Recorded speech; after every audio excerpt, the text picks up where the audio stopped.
ඔයාලා අද මේ වීඩියෝ එකෙන් බලන්න යන්නේ 4G කැමරාව කොහොමද ඔයාගේ මොබයිල් එකට කනෙක්ට් කරගන්න කියලා බලන්න. ඔයාලා ගන්න ඕනම 4G කැමරාවකට Q13, 14, 15, 19 මේ ඕනම කැමරාවකට අපි රෙකමෙන්ඩ් කරන්නේ ඩයලොග් සිම් එක තමයි. ඒක නිසා කැමරාවක් ෆික්ස් කරනවා නම් අනිවාර්යෙන් ඔයාලගේ කැමරාස් වලට ඩයලොග් සිම් එකක් දාගන්න අමතක කරන්න එපා. අපි යම් වීඩියෝ එකට. මුලින්ම ඔයා V380 Pro app එකට යන්න. V380 Pro app එකට ගියාම ඔයාලට බලා ගන්න පුළුවන් මෙන්න මේ වගේ ඉන්ටර්ෆේස් එකක්. ඉතින් මම කලින් මේ V380 Pro app එක ගොඩක් වතාවක් යූස් කරලා තියෙනවා.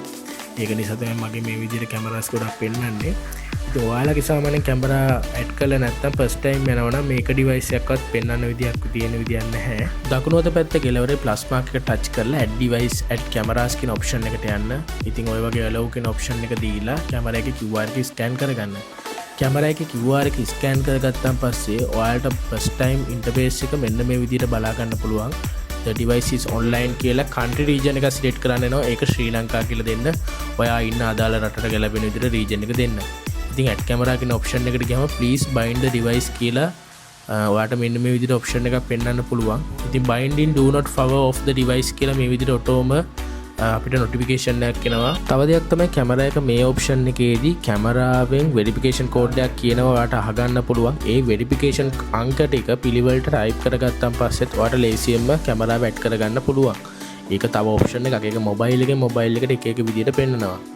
ඉතින් මගේ කැමරාවේ එහෙම පෙන්වන්නේ නැහැ. binding කියලා පෙන්නනවා, do not power off the device කියලා එනවා.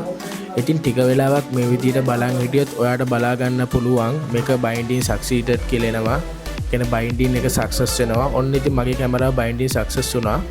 ඉතින් මේ විදිහට මට ඉන්ටර්ෆේස් එක බලා ගන්න පුළුවන්. ඉතින් මට කැමති කැටගරි එකක් දෙන්න තමයි තියෙන්නේ. home, the office, the bedroom, the doorway ද කියලා. ඒ දීලා view device දෙන්න තමයි තියෙන්නේ. ඉතින් කැමරා එක මෙන්න මේ විදිහට තමයි ඇඩ් කරගන්නේ. ඔයාට දැන් බලා ගන්න පුළුවන් කැමරා එක view වෙන විදිය. කැමරා එකේ view එක ඔයාට මෙන්න මේ විදිහට බලා ගන්න පුළුවන්. ඉතින් කනෙක්ට් කරගන්න මොනවා හරි ගැටලුවක් තියෙනවා නම් අපේ ටෙක්නිකල් නම්බර් එකට කතා කරන්න පුළුවන්. ඒ වගේම මේ වගේ තවත් වීඩියෝස් බලා ගන්න අනිවාර්යෙන් channel එක subscribe කරලා තියාගන්න.